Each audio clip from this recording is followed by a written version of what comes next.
হে everyone, আসসালামু আলাইকুম। আপনাদের সঙ্গে আজকে আমি শেয়ার করতে এলাম আলুর কাতলি। আলুর কাতলি রেসিপিটি খুব ইউনিক এবং খুবই সাধারণ একটি রেসিপি, কিন্তু খুবই টেস্টফুল। তো চলুন দেখে নেওয়া যাক রেসিপিটি। প্রথমে আলুটা আমি ভেজে নেব। তো আলু ভাজার জন্য একটা ফ্রাইং প্যানে কিছুটা তেল দিয়ে দিলাম।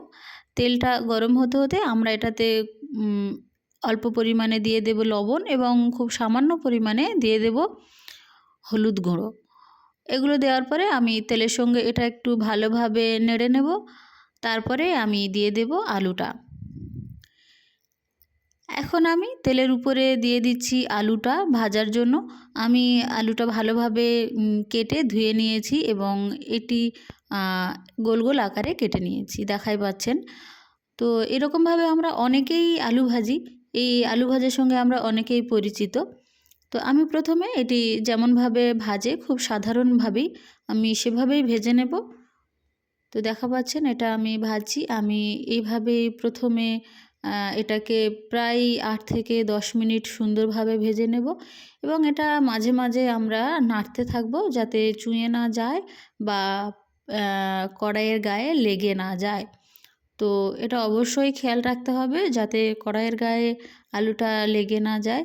তাই আমরা কিছুক্ষণ পর পর এরকমভাবে নাড়তে থাকবো। এরকমভাবে আমরা প্রায় 8 থেকে 10 মিনিট আলুটা ভেজে নেব। যেহেতু আলুটা পাতলা পাতলা করে কাটা, সেহেতু বেশি ভাজার দরকার নেই। এবার আমরা ওই একই আলুটা তুলে নিলাম এবং ওই একই কড়াতে দিয়ে দেব 3টে শুকনো লঙ্কা। লঙ্কা 3টে আমরা খুব ভালোভাবে ভেজে নেব। যাদের লঙ্কা ভাজা আগে থেকেই থাকবে তাদের আবার এক্সট্রা করে ভাজার কোনো দরকার নেই। লঙ্কাটা ভেজে আমরা তুলে নিয়েছি। ওই একই কড়াইয়ে আমি দিয়ে দেবো 1 চামচ পরিমাণ জিরে, গোটা জিরে দিয়ে দিলাম এবং এরপরে দিয়ে দেব 2 পিঞ্চ মতো হিং। তো হিং দিয়ে দেওয়ার পরে আমি এটা ভালোভাবে নেড়ে নেব। আমরা অনেক খাবারে হিং ব্যবহার করে থাকি। হিং থেকে একটা সুন্দর স্মেল আসে। তো এই স্মেলটা খুবই সুন্দর। যখন তেলের উপরে হিংটা ফেলবেন দেখবেন অবশ্যই করে একটা স্মেল আসবে, যেটাতে এমনিই মন ভালো হয়ে যায়।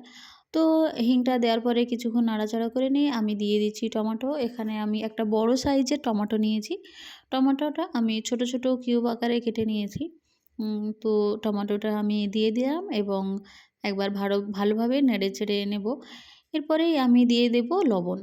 তো লবণটা আমরা আমাদের নিজেদের স্বাদ মতো দেব এবং 1/2 চামচ দিয়ে দিচ্ছি হলুদের গুঁড়ো। দিয়ে আমি এটাকে আরও একবার ভালোভাবে নেড়ে নেব। আর অবশ্যই খেয়াল রাখবেন যাতে এটা কড়াইয়ের গায়ে লেগে না যায় এবং এরপরেই আমরা জল ব্যবহার করব। আমি দিয়ে দিচ্ছি 1/2 কাপ পরিমাণ জল। খুব বেশি পরিমাণে জল দেওয়ার কোনো প্রয়োজন নেই। এটা রান্না করতে বেশি জল লাগে না। এখানে 1/2 কাপ জলই যথেষ্ট। তবে আপনি যদি আলুর পরিমাণটা বেশি নেন তখন জলের পরিমাণ, টমেটোর পরিমাণ সব কিছুর পরিমাণই তো বেশি নিতে হবে। তো জলটা মরে যাওয়ার অপেক্ষায় ছিলাম। জলটা পুরোপুরি টেনে নিলে আমরা এখন এটাতে আরও একবার জল ব্যবহার করব 1 কাপ পরিমাণ।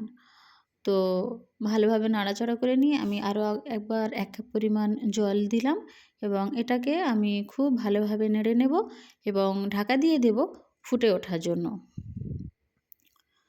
তো এখন আমি এটাকে ঢাকা দিয়ে দিচ্ছি এবং আমি 5 মিনিট পরে খুলব। আমার ওভেনটি এখন আছে মিডিয়াম ফ্লেমে। তো আমি এটা খুলে আরেকবার ভালোভাবে নাড়াচাড়া করে নিলাম এবং যে লঙ্কাটা ভেজে রেখেছিলাম সেই লঙ্কাটা দেখা পাচ্ছেন আমি ভালোভাবে ক্রাশ করে নিচ্ছি। এখন গ্রেভিতে দিয়ে দেব। তো এটার জন্য খুব সুন্দর একটা স্মেল আসবে। আর শুকনো লঙ্কা তো অনেকেই খুবই পছন্দ করেন, আমার খুব পছন্দের একটা জিনিস। তো দিয়ে দিলাম লঙ্কাটা, দিয়ে একবার ভালোভাবে নেড়ে নিলাম এবং এবারে মেন ইনগ্রিডিয়েন্টস যেটা ছিল আমাদের আলু। আলুটা আমরা এটাতে দিয়ে দিচ্ছি। আলাদা আর কিছুই নয়, এটা খুবই সিম্পলভাবে রান্না করা যায়। খুবই সাধারণ একটা রান্না, কিন্তু খুবই টেস্টফুল। তো এখানে আমরা আলুটা দিয়ে দিলাম, দিয়ে সুন্দরভাবে নেড়ে দিচ্ছি। দেখা পাচ্ছেন কালারটা কত সুন্দর এসছে। আপনারা দেখেছেন কোনো কালার ব্যবহার করা হয়নি বা কিছুই না, খুব সাধারণভাবে রান্না হলো, কিন্তু কত সুন্দর একটা কালার চলে এসেছে শুধুমাত্র শুকনো লঙ্কাটা ব্যবহার করার কারণে। শুকনো লঙ্কাটা যখন এইভাবে দেবেন, দেখবেন খুব সুন্দর একটা কালার চলে আসবে, আর খেতে তো আপনারা ট্রাই করলে বুঝতে পারবেন। তো এরপরে আমরা এটাতে 2 কাপ জল দিয়ে দিলাম। জল দিয়ে এটা ঢেকে দেব এবং 5 থেকে 7 মিনিট আমরা এটা আরও রান্না করব এবং এটা খোলার পরে দেখা পাচ্ছেন এই অবস্থা। তো আমরা একবার নেড়ে দেব। আরও একবার নেড়ে দেওয়ার পরে আমরা এটার উপরে দিয়ে দেব ধনিয়া পাতা। তো আপনাদের কাছে যদি ধনিয়া পাতা থাকে তাহলে অবশ্যই করে এটাতে ধনিয়া পাতা অ্যাড করার চেষ্টা করবেন। তাহলে টেস্টটা আরেকটু সুন্দর আসবে এবং গন্ধটাও যেহেতু আমরা অনেকে ধনিয়া পাতার গন্ধটা খুবই পছন্দ করি। তো এরপরে আমরা আরও একবার ঢেকে দেব, দিয়ে আরও 5 মিনিট আমরা এটাকে রান্না করব। তো আরও 5 মিনিট আমরা এটা মিডিয়াম ফ্লেমেই রান্না করে নিচ্ছি। তো 5 মিনিট পরে আমি ঢাকনাটা খুলছি। দেখা পাচ্ছেন কেমন সুন্দরভাবে একটা কালার চলে এসছে এবং কেমন একটা লোভনীয় ভাব দেখাই পাচ্ছেন। কোনো এক্সট্রা কোনো মশলা ব্যবহার করা হয়নি। তো এই ছিল আমার আজকের রেসিপি। এবার আমি ওভেনটাকে অফ করে দেব। দেখা পাচ্ছেন আলু কাতলি। তো অবশ্যই করে ট্রাই করবেন এবং কমেন্টে অবশ্যই জানাবেন কেমন হয়েছিল আলু কাতলি। এটি রুটির সঙ্গে বা ভাতের সঙ্গে যেকোনো কিছুর সঙ্গে খুবই সুন্দর যাবে।